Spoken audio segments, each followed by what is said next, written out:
ሚስቱን ስለጠረጠራት ዛሬ ፊቱን ቀይሮ ለመከታተል ወሰነ። የራይድ መኪና ያዘ።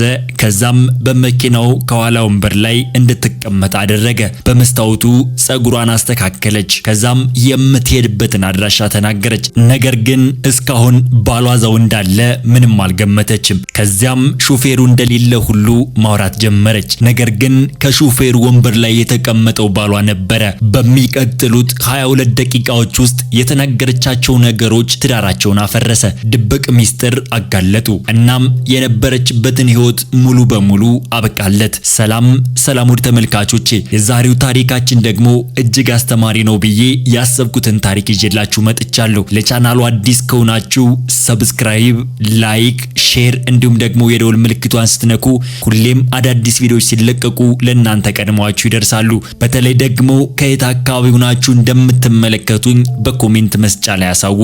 አሁን ወደ ታሪኩ እንለፍ። ኦስማን ይባላል። ኦስማን ተራ ግራጫ ፖሊ ሸሚዝ ለብሶ ያረጀ የቤዝቦል ኮፍያ አይኖቹ ላይ ደፍቶ እና ከ40 ደቂቃ በፊት በነዳጅ ማደያው ላይ የገዛውን ወፍራም ፍሬም ያለውን መነጽር አድርጎ ከመሪው ጀርባ ተቀምጧል። ነገር ግን ኦስማን ቢሊየነር ነው። ዛሬ ሚስቱን ለመፈተን እንደዚህ ተዘጋጅቷል።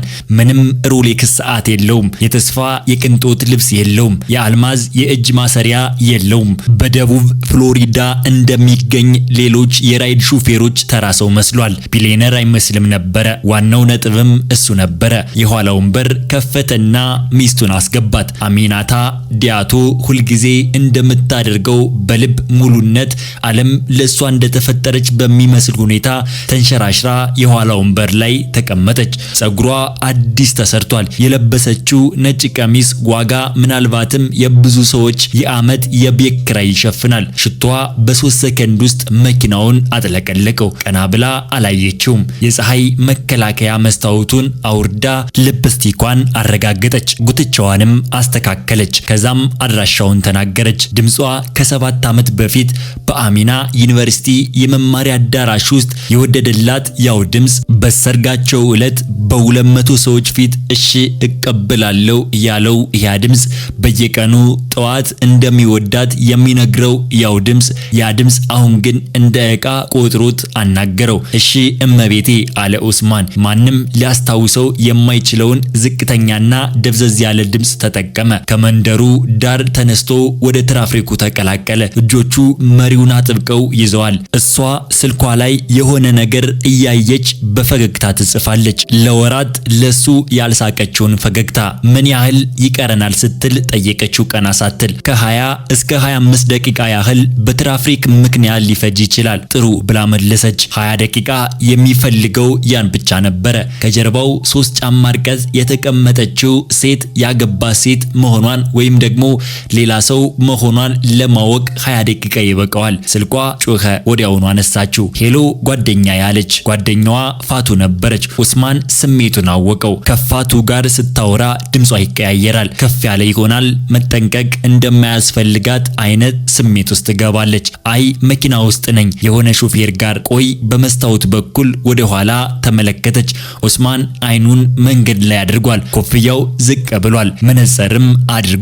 ለግማሽ ሰከንድ አየችውና ችላ ብላ ፊቷን አዞረችው። እሺ አይሰማም ጓደኛዬ፣ የዛሬው ምሽት ልንገርሽ። ወንበሯ ላይ ተደግፋ እግሯን አነባብራ የተቀመጠች ሰው የማይታያት ሁኔታ ማውራት ጀመረች። ኦስማን ደግሞ ያዳምጥ ነበረ። ዙማ ሬስቶራንት ከዴጋ ልንገናኝ እየሄድኩ ነው። እንደተለመደው የራሳችን የተለየ ክፍል አስይዟል። የዚህን ያህል ታውቂዋለሽ እንዴ ብላ ጓደኛዋ ጠየቀቻት። የኦስማን እጆች መሪውን አጥብቀው ያዙ። ዴሬክ ከ3 ሳምንት በፊት ነበረ ይህንን ስም ለመጀመሪያ ጊዜ የሰማው።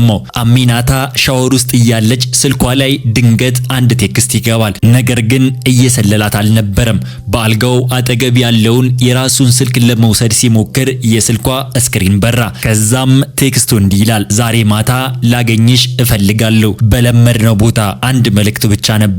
ከዛ ግን ሁሉም ነገር ተቀየረ። ከዛ ግን ጓደኛዬ አውቃለሁ። አሚናታ በስልኩ ላይ ሳቀች። በጣም ያምራል። እንዴት እንደሚያስተናግደኝ እንኳን ልገልጽልሽ አልችልም። በዓለም ላይ ያለሁት ብቸኛዋ ሴት እንደሆንኩም እንዲሰማኝ አድርጎኛል። የሱማን መንጋጋ ተቆላለፈ። ኦስማን አሁንም እንደዛ እንኳን አያየ አያየኝም። ሁልጊዜም ስራ ነው። ሁልጊዜም ስለ ኩባንያው ከአባቱ ጋር ስልክ ላይ ነው። ሁልጊዜም ወደ ሆነ ቦታ ይበራል።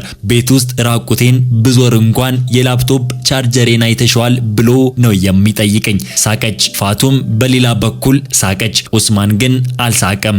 ግን አሁን የተዋወቁት ድሬክ ያየኛል።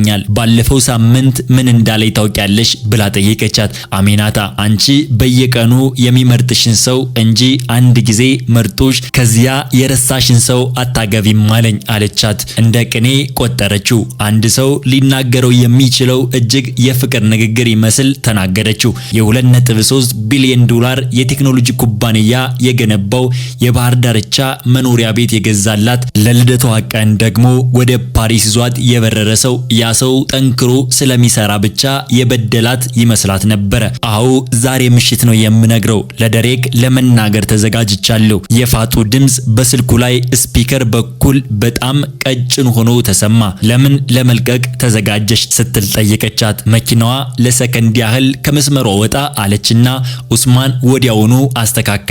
አሚናታ ግን አላስታወሰችም። ቆይ በእርግጥ ኡስማን ትተሽው ልትሄጂ ነው ስትል ፋጡ ጠየቀቻት። ነገር ግን ሴትዮ ለወራት ሳስበው ቆይቻለሁ። ለምን እቆያለሁ? ለቤቱ፣ ለገንዘቡ። ለድሬክ ግን ገንዘብ ማግኘት እችላለሁ።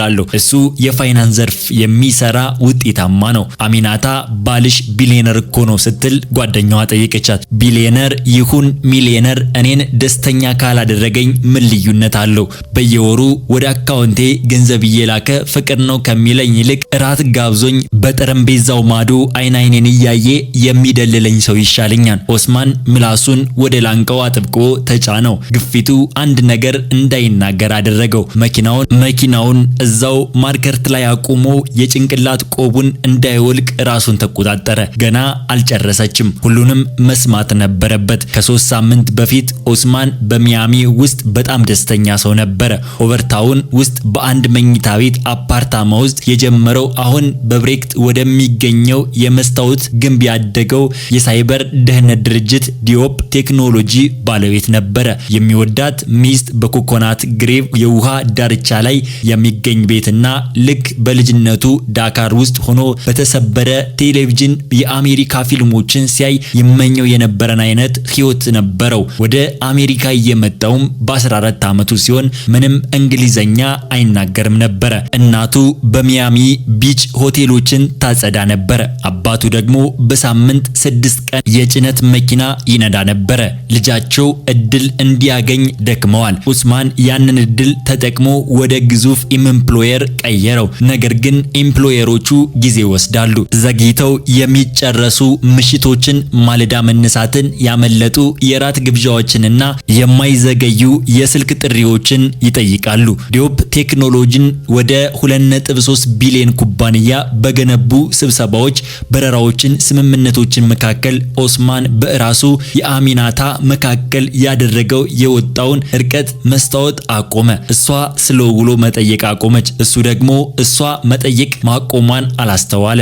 ልክ እንደ ሆቴል እንግዶች በአንድ ቤት ውስጥ በትህትና በጸጥታና ድምጽ በሚያስተጋባ ኮሪደር ውስጥ እየተላለፉ ይኖሩ ጀመረ። ከዛም የአመልክት መጣ። ዛሬ ምሽት ለማየት ቸኩያለሁ። ዛሬ ላገኝሽ እፈልጋለሁ። ከዛው ከተለመደው ቦታ የሚለው ቴክስት። ኡስማን ያንን ስክሪን ለ11 ሰዓት ተመለከተው። ስለ ትዳሩ ያመነበት ነገር ሁሉ የፈራረሰባቸው 11 እነዛው ሰከንዶች ተቆጠሩ። ነገር ግን አልተጋፈጣትም፣ አልጮኸም፣ ስልኩንም ግድግዳው ላይ አልለጠፈውም። ፓፔን ደወለለት። ፓፔ ገና ድርጅቱ ሳይመሰረትና ገንዘብ ሳይመጣ ጀምሮ ከኡስማን ጋር ነበረ። ሁለቱም ኦቨርታውን ውስጥ ምንም የሌላቸው ወጣቶች በነበሩበት ጊዜ ከሴኔጋል ምግብ ቤት የገዙትን ምግብ በጋራ ይበሉ ነበረ። አሁን ፓፔ የደህንነት ክፍል ኃላፊ ነው። በዛም በላይ ግን እግዚአብሔር ከደም ውጭ የሰጠው ወንድሙ ነው። ዲ ማን እንደሆነ እንድታውቅልኝ ይፈልጋለሁ አለው። ኡስማን ፓፔ በ48 ሰዓት ውስጥ ደረሰበት። ድሬክ የ33 ዓመት አሜሪካዊ መካከለኛ የፋይናንስ ድርጅት ውስጥ BMW 5 ሲሪስ የሚነዳ ኮንዶሚኒየም ተከራይቶ የሚኖር የጂም አባልነት ያለው ጥሩ የብድር ታሪክ ያለው ሰው መሆኑን አወቀ። ይህ ሰው እራት እየጋበዘ የሚያጫውታ ሴት መላ ድርጅቱን ከኪሱ ገንዘብ ሊገዛው የሚችል ሰው ሚስት መሆኗን በፍጹም አላወቀም ነበር። ፓፕ ለኡስማን ኦስማን አንድ ፎልደር አመጣለት። በውስጡም ፎቶዎቹ፣ የጽሁፍ መልእክቶቹና የጊዜ ሰሌዳዎቹ ነበሩ። አሜኒታ ወደ ደሬክ ለአንድ ላውንጅ ውስጥ ሁልጊዜ ኦስማን ስራ ላይ በነበረበት ሰዓት ነበር የሚገናኙት። ኦስማን እያንዳንዱን ፎቶ ተመለከተ፣ እያንዳንዱን መልእክት አነበበ። ሲጨርስም ፎልደሩን ዘግቶ 4 ቃላት ብቻ ተናገረ። መኪና አምጣልኝ፣ ሮልስ ሮያልስ አይደለም፣ ቤንትሊውን አይደለም፣ ጂዋገኑን አይደለም፣ ልክ እንደ ታክሲ ሹፌር የሚጠቀሙበት ተራ ጥቁር መኪና። ፓፕ ለምን ብሎ አልጠየቀውም። ዝም ብሎ በራሱ በመነቅነቅ ተስማማ። ያን ነገር ያዘጋጀው ሚስቱን ለመፈተን እና እስካሁን የመጣበትን ቃላትን ለመስማት ነበረ። ነገር ግን ያ ሁሉ ተሳክቶለት አሁን ነገሮችን ሁሉ መስማት ጀመረ። አሜኒታ ከፋቱ ጋር የነበራትን ስልክ ዘጋች። በመኪናው ውስጥ ለ30 ሰከንድ ያህል ዝምታ ሰፈነ። ከዛም ሌላ ስልክ ደወለች። ሃይ ቤቢ ድሬክ፣ አዎ እየመጣው ነው፣ በ15 ደቂቃ ውስጥ እደርሳለሁ አለች። ኦስማን የመኪናውን መስታወት መጠነኛ ማስተካከያ አደረገ። ፊቷን ማየት ይችል ነበር። ፊቷ ያበራል፣ ነገር ግን ከሱ ጋር ስትሆን የሚኖራት አይነት ብርሃን አይደለም። ይሄ ሌላ ነገር ነው። እሱም በአንድ ወቅት የነበረው ነገር ግን ያላሳወቀው ያጣው ነገር ነበር። ዛሬ በጠበቃዬ ጋር ተነጋግሬ ነበር አለች። የኦስማን ሆድ ተረበሸ። መጀመሪያ የኔ ክስ ካቀረብኩ በተለይ ደግሞ ከጋብቻው በፊት የነበረውን ውል ላይ በላይነት ይኖረኛል አለች። ውሉን የምናልፈባቸው መንገዶች እንዳሉ ነገረኝ። የስሜን መጎዳትና ማረጋገጥ ከቻልኩ እኔ የኔ ፍቅር እመነኝ ለአመታት የሚበቃኝ ማስረጃ አለኝ። ልክ የራት እቅድ እንደምታወራ አይነት በሳቅ ታጅባ ተናገረች። በኮኮናት ግሮቭ ቤቱን ምናልባትም ከዛም በላይ ይዤ መውጣት እንደምችል ነገረችው። እንደ ጠበቃዬ ጥንካሬ ይወሰናል። የኔን ጠበቃ ደግሞ በጣም ጎበዝ እንደሆነ አምንበታለሁ። ትንሽ ቆይታ አዳመጠች። አይ ኦስማን ምንም አልጠረጠረም። በኩባንያው ስራ በጣም ተጠምዷል። ነገ እንኳን ብመጣ አያስታውስም። እውነቱን ለመናገር ድሬክ፣ አንዳንዴ እኔ ጠፍቼ እሱ ግን ራቱ ጠረጴዛ ላይ እስካልቀረበ ድረስ የሚነቃ አይመስለኝም። የኦስማን እጆች ይንቀጠቀጡ ነበረ። በሐዘን አይደለም። ካሁን በኋላ ሐዘን የለም። በደረቱ ውስጥ ተጀምሮ እንደ ኤሌክትሪክ በክንዶቹ ውስጥ የሚሰራጭ ጥቁርና አስፈሪ ስሜት እንጂ። ግን ስማ ድሬክ፣ ልነግርህ የፈለኩት ይህን አይደለም። ዋናው ነገር ይሄ አይደለም። በአካል እስክንገናኝ ፈልጌ ነበረ፣ ግን መታገዝ አልቻልኩም። ምንድነው? የድሬክ ድምጽ በስልኩ ውስጥ በድንግዝግዝ ይሰማል። ኦስማን ግን እያንዳንዱን ቃል ሰምቷል። በጋራ አካውንታችን ላይ ገንዘብ አዘዋውሬያለሁ። $400,000 ላለፉት 4 ወራት ቀስ በቀስ ነው ያደረኩት፣ በትንሽ በትንሹ። ያንን አካውንት አይመረምረውም። ለቤት ውስጥ ወጪዎቼ ብሎ የከፈተው አካውንት ነው። የቤት እቃዎችን እየገዛው ይመስለዋል። እንደገና ሳቀች። $400,000 ብላ። ሚስቱ ላለፉት 4 ወራት ስትሰርቀው ቆይታለች። ወጪ እያደረገች ሳይሆን እርሱ የማያውቀው የባንክ አካውንት ውስጥ ገንዘቡ እየተዘዋወረች ነበረ። በአንድ አልጋ ላይ እየተኙና አብረው እየተመገቡ በየቀኑ ጠዋት እወድሃለሁ እያለች በገዛ ገንዘቡ የኩብለላ ፈንድ እያዘጋጀች ነበረ። የአጎቴ ልጅ ከፈተልኝ አካውንት ውስጥ ነበር ያስቀመጥኩት። ኦስማን በፍጹም ሊያገኘው አይችልም። በሚያገኝበት ጊዜ ደግሞ እኔ ቀድሜ ሄጃለሁ። የኔ ፍቅር አትጨነቅ፣ ምንም አያውቅም አለች አሚናታ። እየነገርኩህ እኮ ነው። ይህ ሰውዬ የቴክኖሎጂ ግዛት ገንብቶታል።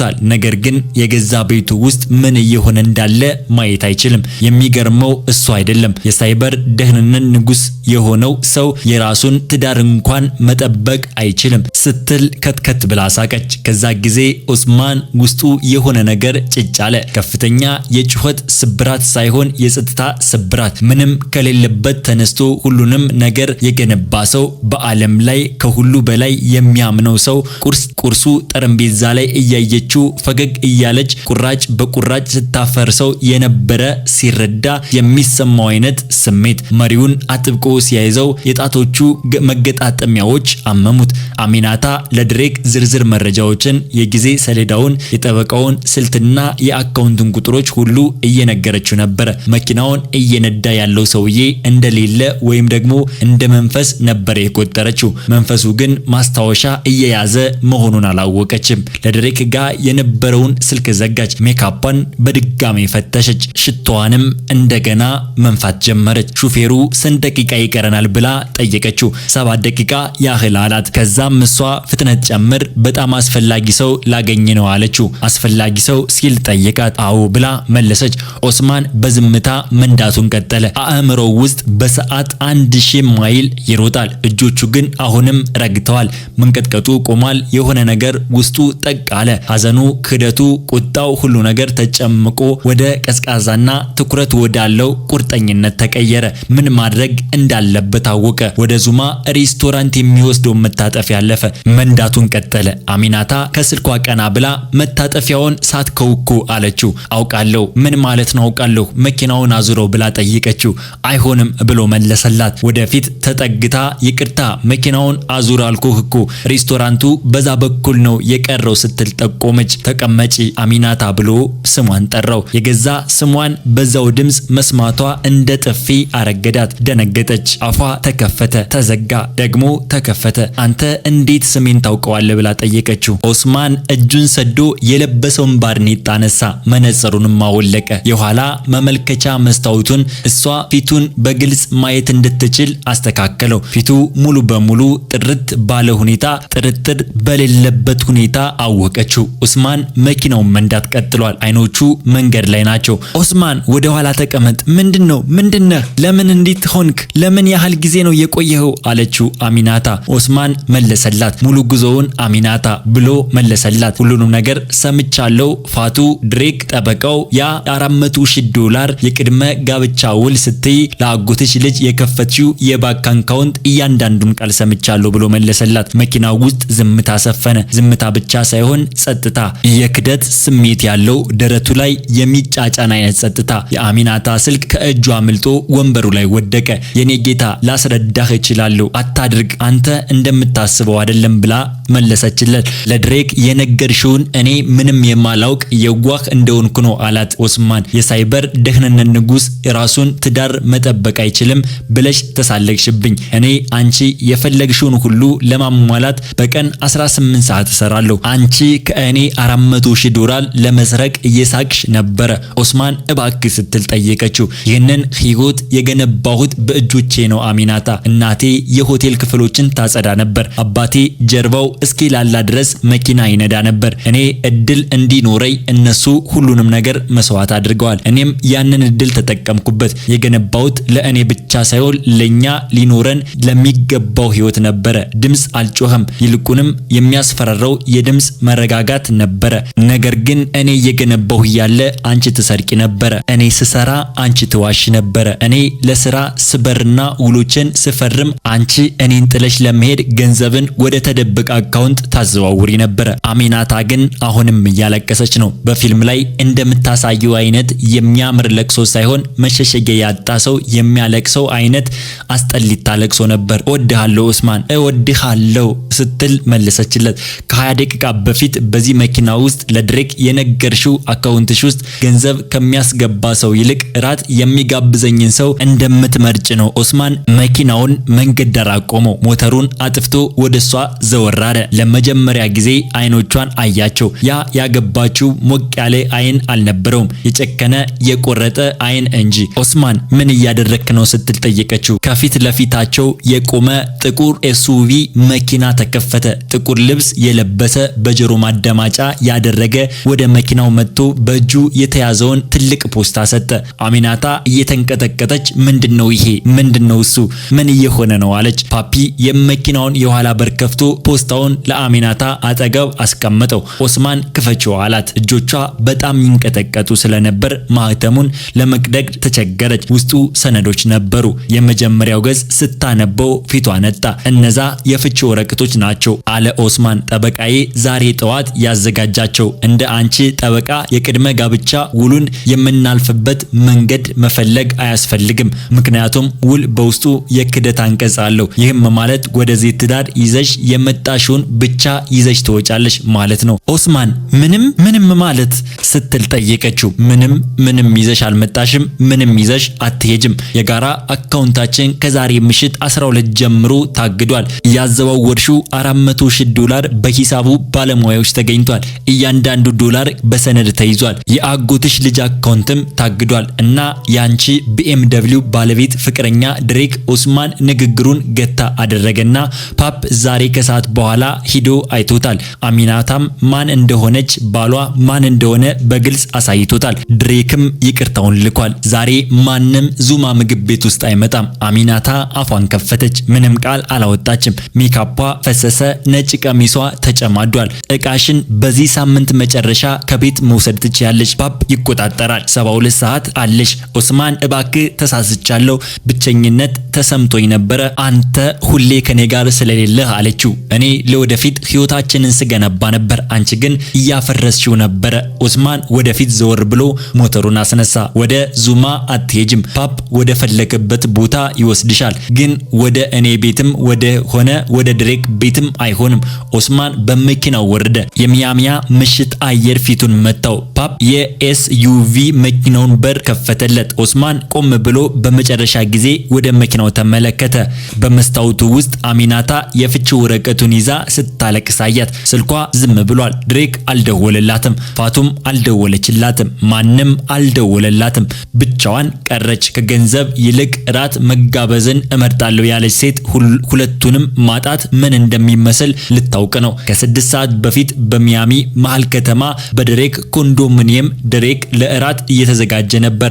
ልብሱን ለብሶ ሽቶ ተቀብቶ መስታወቱ ፊት ሲስተካከል የበር ደወል ተደወለ። በሩን ሲከፍተው ሁለት ጥቁር ልብስ የለበሱ ሰዎች ቆመዋል። አንደኛው እንደ ግድግዳ የገዘፈ ነው። እሱም ፓፕ ነበረ። ድሬክ ላውሰን ሲል ፓፕ ጠየቀ። አዎ ማነህ ሲል ጠየቀው። ስሜ ፓፕ ይባላል። የዲዮፕ ቴክኖሎጂ የደህንነት ኃላፊ ነኝ። የድሬክ ፊት በአንድ ጊዜ ገረጣ። ልክ አንድ ሰው የኤሌክትሪክ መሰኪያውን እንደሚነቅለው ሁሉ። ኦስማን ዲዮፕ አዎ ላለፉት 3 ወራት በየሳምንቱ ሐሙስ ምሽት ወደ ዙማ ምግብ ቤት ይዛሃት የምትሄደው ሴት ባል ነው። ድሬክ ወደ ኋላ አፈገፈገ። ይህ ሰውዬ እኔ ባለትዳር መሆኗን አላውቅም ነበረ ብሎ መለሰላቸው። ቢሊየነር እንደማገባ አላወኩም ነበር ነው ወይንስ በጭራሽ ባል እንደሌላት አላውቅም ነው ሲል ፓፕ ጠየቀው። እሷም ተለያይተናል ብላኝ ነበረ። ፓፕ ታብሌቱን አወጣና ማስረጃዎችን አሳየው። የኦስማንና የአሚናታን የሰርግ ፎቶ፣ ታላቅ መኖሪያ ቤት እና የዲዮፕ ቴክኖሎጂ $2.3 ቢሊዮን የገበያ ዋጋ። ይህ ባሏ ነው። ይህ ቤታቸው ነው። ይህ ደግሞ ድርጅቱ ነው አለው ፓፕ። አንተ በጠቅላላ የሥራ ዘመንህ የምታገኘውን እሱ በአንድ ጠዋት ያገኘዋል። ድሬክ እንደ ደረቅ አሳ አፉን ከፍቶ ይዘጋ ጀመረ። ፓፔ ቀጠለ። ሚስተር ዲዮፕ አንተን ሊያስፈራራህ አልመጣም። አንተ ለሱ ችግር አይደለህም። አንተ የችግሩ ምልክት ብቻ ነህ። ነገር ግን አንድ ነገር ግልጽ ላድርግልህ። ዳግመኛ በአካል በስልክ ወይም ደግሞ በማንኛውም መንገድ አሚናታን ካገኘህ በህግ ቡድኖች ጋር ትገናኛለህ። የኛ የህግ ቡድን ደግሞ የእናንተን ድርጅት ካለው ሰራተኛ በላይ ጠበቆች አሉት። ተረዳህን ሲል ጠየቀው። ድሬክ በፍጥነት ራሱን ነቀነቀ። በቅዳሜ ቀን አሚናታ ወደ ቤት መጣች። ፓፔ እና የቤት ዕቃ አጓጓዦች እዛው ነበሩ። ላለፉት 3 ዓመታት የንግስት ያህል የኖረችበት ያው ትልቅ ቤት እንደ እንግዳ ትቃኘው ጀመረ። ፓፔ እስከ 12 ሰዓት ብቻ ነው ያለሽ አላት። የግል ንብረቶችሽን ብቻ መውሰድ ትችያለሽ። በባለቤትሽ ገንዘብ የተገዛ ምንም ነገር አይወጣም አላት። እሱኮ ሁሉንም ነገር ነው የገዛልኝ አለች አሚናታ። እንግዳውስ ጥቂት ነገር ብቻ ይዘሽ ትወጫለሽ ማለት ነው አላት። 4 ሻንጣዎች ብቻ።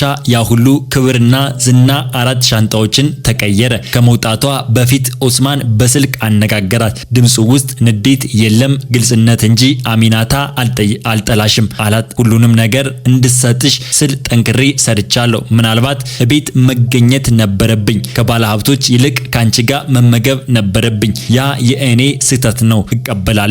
ነገር ግን ያደረግሽው ክህደት እና ውሸት የእኔን ስራ ስላበዛ ሳይሆን ያንቺ ማንነት ስለሆነ ነው። የፈለግሽውን የሚሰጥሽን ሰው ከማድነቅ ይልቅ በጀርባው ሆነሽ ዓለሙን ልታፈርሽው ሞከርሽ። ከ6 ወራት በኋላ ኦስማን በአዲስ ቤት ውስጥ ሰላማዊ በሆነ መንፈስ መኖር ጀመረ። የድሮ ቤቱን ሽጦታል። አሁን በየዕለቱ የሰዓቱ የስራ ይወጣል። ራሱ ምግብ ያበስላል። በየሳምንቱ እሁድ እናቱን ይደውልላታል። አንድ ቀን ፓፔ አንድ የዜና ሊንክ ላከ። ተላከለት። አሚናታ ምንም ሳይኖራት ቀርቶ በስራ ፈላጊዎች መርሃ ግብር ላይ ስትሳተፍ የሚያሳይ ፎቶ ነበር። ሰዎች በማህበራዊ ሚዲያ ይሳለቁባት ነበር። ኦስማን ግን ደስታ አልተሰማውም። ይልቁንም ትዝብትና ድካም ተሰማው። ሰላም ውድ ተመልካቾቼ፣ በዚህ ታሪክ እውነተኛ ክደት ዋጋው ገንዘብ ወይም ደግሞ ንብረት ሳይሆን እምነት ነው። እናንተም ከዚህ አይነት ባህሪያችሁ እንድትቆጠቡ እነግራችኋለሁ፣ ወይም ደግሞ በታሪኩ ተምራችኋል። ሰላም ውድ ቤተሰቦቼ፣ እስከዚህ ከቆያችሁ አይቀር ሰብስክራይብ፣ ላይክ፣ ሼር እንዲሁም ደግሞ የደወል ምልክቷን በመንካት ሁሌም ለእናንተ ሲለቀቅ አዳዲስ ቪዲዮዎች እንዲደርሷችሁ ማድረግ ትችላላችሁ። በቀጣይ ቪዲዮ እስከምንገናኝ የቀጣይ ቪዲዮ ሰው ይበለን። ፒስ